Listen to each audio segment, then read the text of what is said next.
episodes that were just love letters about the film industry, and so it's, I don't know. The beta cassette. Yeah. The episode where they went and found that. The last surviving video recorder. Yeah, or the one that was like the thing in the fridge that was like directing, you know, it was 2001 and Alien all mixed together. all mixed He together. has to It go was back just, in for his cigarette lighter. Oh my god. it's just beautiful, this thing. Yeah.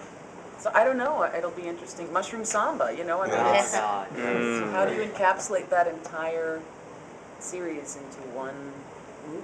They I gotta don't take know. it apart, It put it might back make a together. different story altogether, but it still has the same message, hopefully.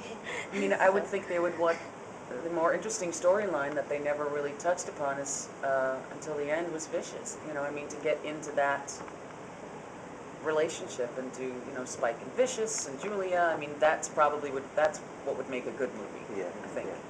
Well, you've had to sort of direct and sort of rewrite and remix, Western interpretations of Eastern anime a fair bit as a director. How do the decisions get made for, sort of what to keep, what to change, what to re-envision, and how does that process go as wrong as it sometimes does? Like, where all of a sudden, how do you hit that? Who hits that speed bump where and when? That caused us to end up with, the DBZ movie instead of, say, a new Batman Begins. I don't know. I think that has to do with studio heads and people that I don't know. I really don't know. I mean, what we try and do in the studio is to try and keep it as, as close to the Japanese as possible in terms of intention and meaning, but still not have it be so Japanese that we alienate the American audience, because that's what we are catering to. That's what we are merchandising this for. But at the same time, we don't want to alienate the Japanese who made this. So it's a fine line, and we deal with it one line at a time. It's the only way to do it. In the studio, at any rate, one line at a time. In terms of DBZ, I have no idea. I don't know. There are things I just think, really? I'd venture to guess in terms of going wrong to sort of a series of conflicts of interest during production between funding and marketing.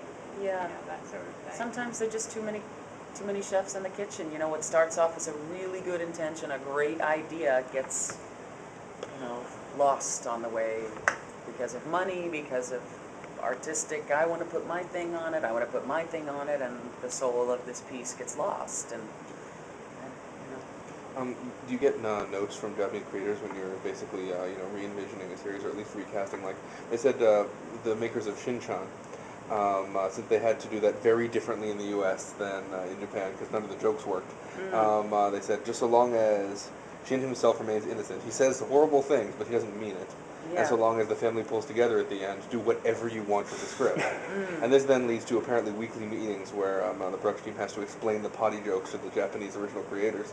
And that's a fun time with translators. But has there been any sort of notes like that from the creators of the various series to you when you've had to, say, redo Metropolis? Or For something like Digimon or some of the other shows. well, it really depends on, like, Haim Saban